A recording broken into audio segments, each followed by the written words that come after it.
नमस्कार. M कम्प्युटर्सच्या tally prime या मराठी भाषेतील चॅनलमध्ये आपलं स्वागत आहे. आज आपण टॅली प्राईममध्ये पुढील एक्झाम्पल नंबर 2 हा पाहणार आहोत.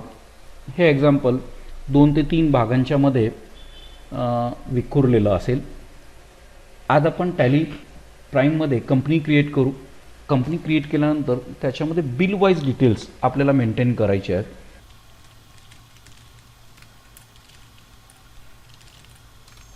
स्टेट महाराष्ट्र, पिनकोड, वेबसाईट आपली जर असेल,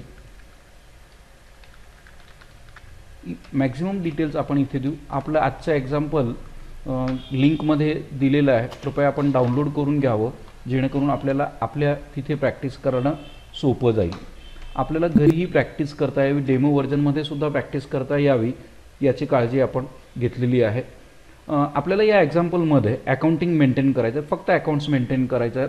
सध्या इन्व्हेंटरी मेंटेन करायची नाही आहे. आणि आजचं एक्झाम्पल बिल वाईज एंट्री आपण करणार आहोत, त्यामुळे आपल्याला इथे यस करायचं आहे. इन्व्हेंटरी मेंटेन करायची नसल्यामुळे मी इथे नो करणार आहे, एंटर. GST डिटेल आपल्याला मेंटेन करायचे नाही आहेत, त्यामुळे मी एस्केप करतो आहे आणि इथे GST डिटेलला नो करतो आहे. Accounting concept step by step आपण क्लिअर करत जाऊ आणि नंतर आपण GST पण पाहणार आहोत. आपण कंपनी क्रिएट केलेली आहे. आपण एक्झाम्पल डाउनलोड करून घ्यावं आणि एक्झाम्पल डाउनलोड करून घेतल्यानंतर आपण जर पाहिलं तर आपल्याला आपल्यासमोर आजचं हे एक्झाम्पल आहे. या एक्झाम्पलमध्ये आपल्याला कंपनीज क्रिएट करायची आहेत, ती आपण कंपनी क्रिएट केलेली आहे. कंपनी क्रिएट केल्यानंतर आपल्याला हे मास्टर्स क्रिएट करायचे आहेत. Patkar brothers, Om traders, Samant and brothers, Radhakrishna textile, ज्यांच्याकडून आपण माल खरेदी करतो, ज्यांना आपण माल विकतो. Purchase account, sales account, bank account, indirect income एक्सपेन्सेसचे हे काही अकाउंट्स आपल्याला क्रिएट करायचे आहेत. हे अकाउंट्स क्रिएट केल्यानंतर आपल्याला परचेसच्या एंट्रीज करायच्या आहेत आणि ज्या परचेसच्या एंट्रीज करत असताना आपल्याला त्याचे इनवॉइस डिटेल्स द्यायचे आहेत, जेणेकरून ज्यावेळेला रिसिप्ट होईल त्यावेळेला आपण त्याचं ट्रॅक रेकॉर्ड मेंटेन करणार आहोत. ज्यावेळेला आपण पेमेंट करणार आहोत तर आपण कुठल्या बिलाचं पेमेंट करतो आहोत किंवा कुठल्या बिलाचे पैसे आलेले आहेत. एखादं गुड्स रिटर्न आलं असेल तर ते कुठल्या बिलातलं माल परत आलेलं आहे किंवा आपण जर पाठवत असेल तर कुठल्या बिलाचं पाठवतो आहोत. काही डिस्काउंट्स दिले असतील, काही डिस्काउंट्स मिळाले असतील तर त्याच्याही एंट्रीज आपण या एक्झाम्पलमध्ये पाहणार आहोत. तर आपण सुरुवात करूया की आपल्याला लेजर अकाउंट्स ओपन करावे लागतील. लेजर अकाउंट्स ओपन करून आपण परचेसच्या एंट्रीज करू आणि राहिलेल्या गोष्टी आपण पुढील व्हिडिओमध्ये कव्हर करू. क्रिएट लेजर, आपल्याला इथे लेजर्स क्रिएट करायचे आहेत. मिस्टर पाटकर ब्रदर्स, ज्यांच्याकडून आपण माल खरेदी करतो त्यांचा ग्रुप सन्ड्री क्रेडिटर्स घ्यायचा असतो. ज्यांच्याकडून आपण माल खरेदी करतो त्यांचा ग्रुप सन्ड्री क्रेडिटर्स घ्यायचा असतो. मेंटेन बिल बाय बिल आपल्याला यस करायचं आहे. मेंटेन बिल बाय बिल आपल्याला यस करायचं आहे. आता या पार्टीला आपण माल विकल्यानंतर साधारणतः या पार्टीशी आपलं जे काही डीलिंग असतं त्याच्यातनं आपण त्यांना एक 15 दिवसाची क्रेडिट साईड देत असतो. जर मी इथे 15 दिवस असं डिफॉल्ट क्रेडिट पिरियड असं जर दिलं तर त्याचं प्रत्येक बिलच्या वेळेला आपल्याला त्याची इन्फॉर्मेशन येईल. त्यांचा ॲड्रेस आपल्याला इथे पूर्ण फीड करता येईल. बँकेचे डिटेल्स आपल्याला इथे घेता येईल. त्यांचा पॅन नंबर आणि GST नंबर इत्यादी डिटेल्स असतील तर तेही आपण इथे ॲक्सेप्ट करू शकतो. पाटकर ब्रदर्स. दुसरी पार्टी आपली आहे मेसर्स ओम ट्रेडर्स. आपल्याला हे सर्व डिटेल्स डेटा एंट्री करत असताना सुद्धा घेता येतात 15 दिवस. काही जणांना आपण त्याचं क्रेडिट पिरियड काही असणार नाही. कंट्रोल A, पुढील एंटर मला करायला लागू नये म्हणून मी इथे कंट्रोल A प्रेस केलं तर आपल्याला पुढचे एंटर कीचा वेळ जो आहे तो वाचणार आहे. ज्यांच्याकडून माल खरेदी करतो ते सन्ड्री क्रेडिटर्स.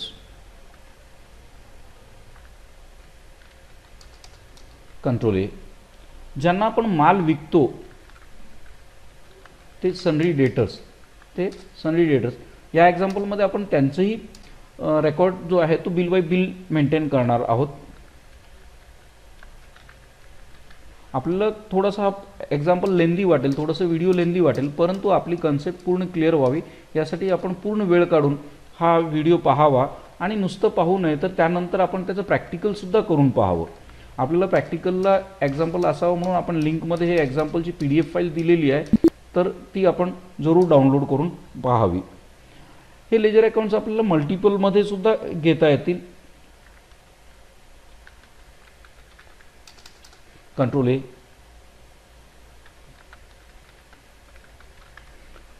आता पुढचं सनरी डेटर्स आणि हे सर्व सिलेक्टेड आहे. मी इथं कंट्रोल ए प्रेस केलं तरी ते अकाउंट क्रिएट होणार आहे.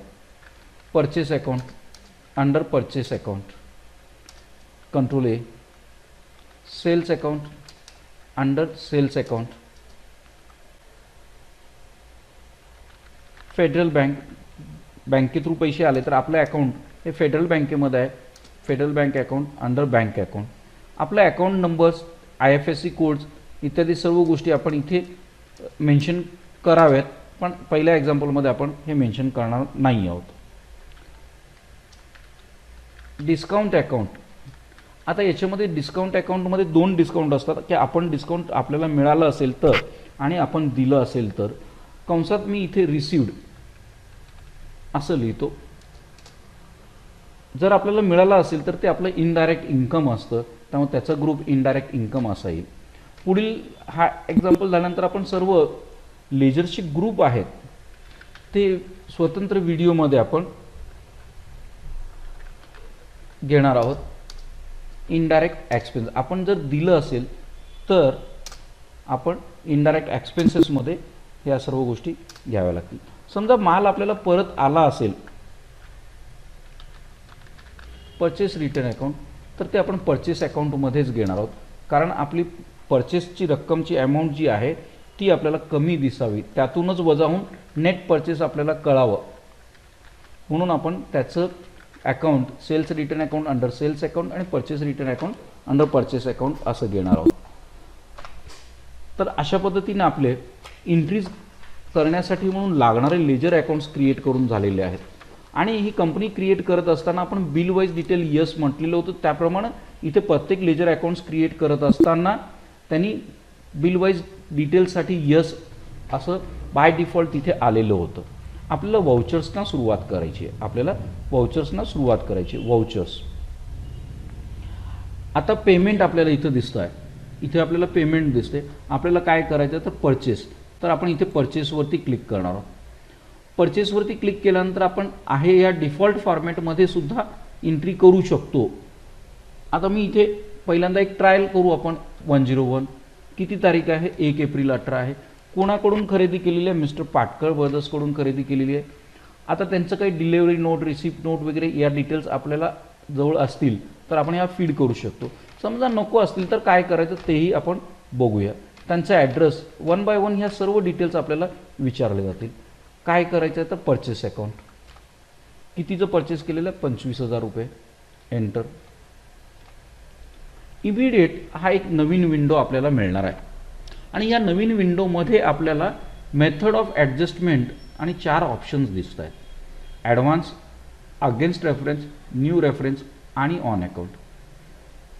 तर विद्यार्थी मित्रांनो, ज्यावेळेला आपण नव्या परचेसची एंट्री करतो किंवा नवीन सेल्सची एंट्री करतो, नवीन सेल बिलची एंट्री करतो, नवीन परचेस बिलची एंट्री करतो, त्यावेळेला आपल्याला न्यू रेफरन्सच घ्यायचं आहे.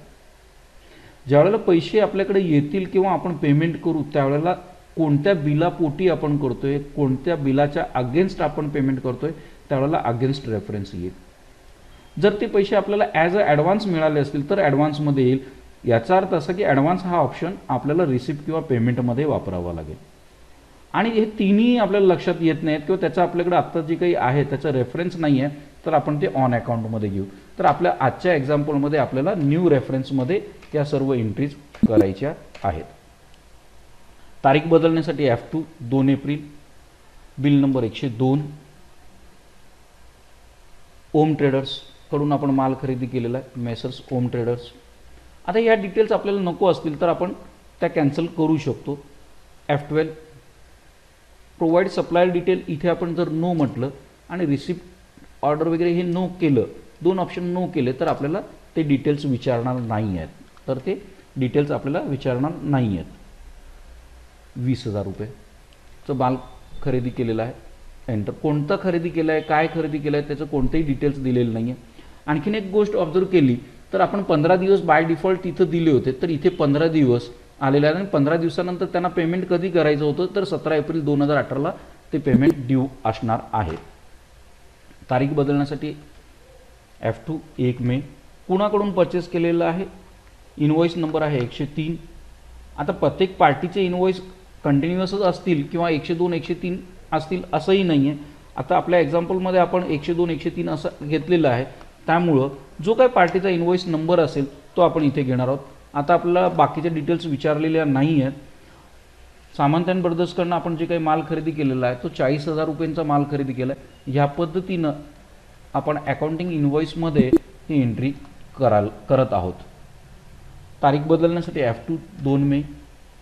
Invoice number 104. आपल्याला त्या एंट्रीमध्ये इनवॉइस नंबर जो दिलेला आहे तो इनवॉइस नंबर इथे आपल्याला टाकायचा आहे, तो इथं फीड करायचा आहे आणि मग आपल्याला पुढे जायचं आहे. 2 ठिकाणी आपल्याला तो इनवॉइस नंबर फीड करावा लागतो. एक इथे बाय डिफॉल्ट आला की नाही हे आता इथे आपल्याला त्याची साईड आपण दिलेली नव्हती, तर आता आपल्याला असं वाटतं की ह्याने 30 दिवसानंतर हे आपण पेमेंट ड्यू होणार आहे, तर आपण 30 दिवस इथं मॅन्युअली सुद्धा टाकू शकतो. अशा पद्धतीने आपण 4 एंट्रीज इथे केलेल्या आहेत. त्याच पद्धतीनं पुढच्या 4 एंट्रीज आपल्याला करायच्या आहेत. F2 तारीख बदलण्यासाठी 2 मे. Invoice number 105. पार्टीचं नाव Giridhar, group of companies, purchase account. पुढच्या काही एक्झाम्पल्समध्ये ज्यावेळेला आपण आयटम परचेस करू त्यावेळेला त्याचे काय परचेस केलेले हेही डिटेल्स देणार आहोत. पण आजचं example dedicated to bill wise details हे असल्यामुळे आजच्या एक्झाम्पलमध्ये आपण इन्व्हेंटरी घेतलेली नाही. F2 1 जून. Supplier invoice number 121. कुणाचं आहे तर मिस्टर पाटकर ब्रदर्स. आता जर आपण एंटर केलं तर त्याचं पाटकर ब्रदर्सचं पूर्वीचं 25,000 रुपये क्रेडिट बॅलन्स आहे. पूर्वी आपण माल खरेदी केलेलं त्याचं 25,000 रुपये देणं आहे ते इथं दाखवत आहे. आणि ज्यावेळेला आपण परचेस आपण पुढचं करू त्याची नंतर अमाऊंट त्याच्यामध्ये ॲड होणार आहे. अगेन्स्ट रेफरन्स 15 दिवस बाय डिफॉल्ट आलेले आहेत. एंटर. F2 2 जून. Invoice number 122. पार्टीचं नाव Messrs Om traders. Purchase account. आता परचेस अकाउंट आपण इमिडिएटली तिथं ऑटोमॅटिकली येतं. त्याचा शॉर्ट फॉर्मसुद्धा आपल्याला क्रिएट करता येतो. ॲलाइज नावाची जी कन्सेप्ट आहे तीसुद्धा आपण पुढे एक्झाम्पलमध्ये पाहणार आहोत. तारीख बदलण्यासाठी F2. Invoice number 123. पार्टीचं नाव Samant and brothers. Purchase account 23,000. तर या पद्धतीने आपण क्रेडिट परचेसच्या एंट्रीत कसं करायच्या ते करत आहोत आणि त्याचा इम्पॅक्ट कुठे कुठे होतो तेही मी लगेच आज आपल्याला दाखवणार आहे. Radhekrishna. Same entries same type आपण परत परत यासाठी करतो की आपण परत परत त्या एकदा पाहिल्यात की तुम्हाला परफेक्ट डोक्यामध्ये फिट व्हावं, लक्षात राहणं सोपं जावं यासाठी म्हणून आपण परत बघतो. हे पेमेंट 10 दिवसांनी त्यांनी द्यावं असं आपल्याला वाटतंय. 2 August. 125. Giridhar trading company. Purchase account 12,480 रुपये. तर या पद्धतीने आपले ते परचेसच्या एंट्रीज आपण दिलेल्या एक्झाम्पलमध्ये डेज मी मनाने टाकलेले आहेत, परचेसच्या एंट्रीज आपण पूर्ण केलेल्या आहेत.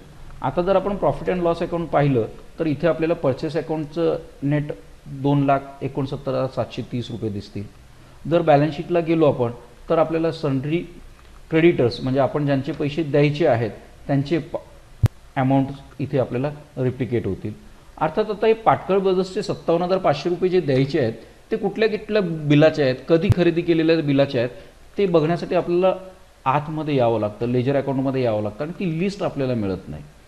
आता आपण जे काही बिल वाईज डिटेल्स द्यायचे आहेत किंवा हे सर्व जे काही परचेस अकाउंट केलेलं होतं, परचेसच्या एंट्रीज केलेल्या आहेत त्याचा मला बिल वाईज डिटेल्स काही मिळतील का? Display statement of account outstanding आपण परचेस केलेला आहे याचा अर्थ आपल्याला पेमेंट द्यायचं आहे. तर पेएबलवरती जर आपण क्लिक केलं तर आपल्याला पेएबलची लिस्ट मिळेल. 1 एप्रिलला खरेदी केलं होतं पाटकर ब्रदर्स 25,000 रुपये, ते 16 एप्रिलला ड्यू झाले, ओव्हर ड्यू होऊन 108 दिवस, म्हणजे शेवटची एंट्री आपण 2 ऑगस्टला केली तेव्हा 108 दिवस झालेले आहेत. ओम ट्रेडर्स, सामंत अँड ब्रदर्स, या पद्धतीने इथे आपल्याला पूर्ण डिटेल्स दिसतात आणि एक एंट्रीचं बिल ड्यू व्हायचं आहे कारण पुढच्या तारखेचं आपण एंट्री केलेली नाही. तर इथे जे ड्यू झालेले आहेत ते डार्क कलरमध्ये दिसत आहेत आणि जे ड्यू नाही त्याची अमाऊंट लाईट कलरमध्ये आपल्याला दिसते. आता हा व्ह्यू आपल्याला बदलता येतो. याच्यामध्ये पार्टी वाईज आपल्याला लिस्ट पाहता येते, अमाऊंट वाईज लिस्ट पाहता येते, 60 ते 90 दिवसाची लिस्ट, एज वाईज आपल्याला लिस्ट ही पाहता येते. पण आपण ही लिस्ट आणखीन थोड्या दिवसांनी एज वाईज पार्टी वाईज कसं पाहायचं ते पाहू. आत्ता आपल्याला हे लिस्ट पेंडिंग अमाऊंट दिसते, कोणतीही रिसिप्टची एंट्री आपण केलेली नाही. पुढच्या व्हिडिओमध्ये आपण सेल्सच्या एंट्रीज करू आणि रिसिप्ट आणि पेमेंटच्या एंट्रीज केल्यानंतर परत आपण हे आउटस्टँडिंग लिस्ट नेमकं काय आहे आणि त्याच्यावरती त्याचा काय इम्पॅक्ट होतो ते पाहणार आहोत. हा पूर्ण एक्झाम्पल पाहण्यासाठी पुढील व्हिडिओ नक्की पहा. Thank you very much. अजूनही सबस्क्राईब केलं नसेल तर सबस्क्राईब करा, लाईक करा आणि शेअरही करायला विसरू नका. धन्यवाद.